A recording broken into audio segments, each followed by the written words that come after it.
И действително носи приз. Така, ето и олимпийската шампионка, трикратна световна шампионка, Евгения Канаева. Не много добър старт вчера. Много добри изпълнения на вторите два уреда.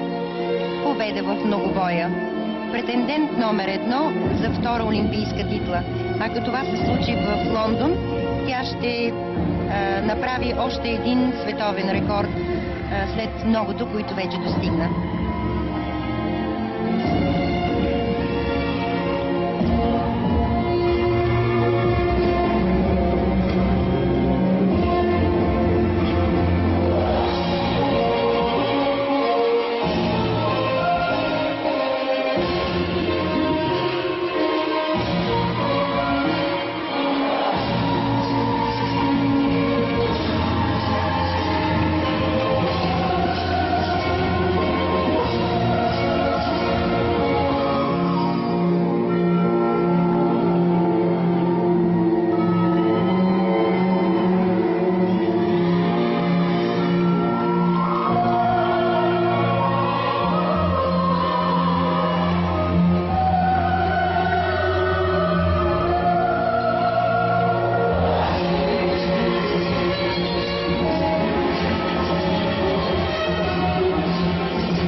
Една секунда.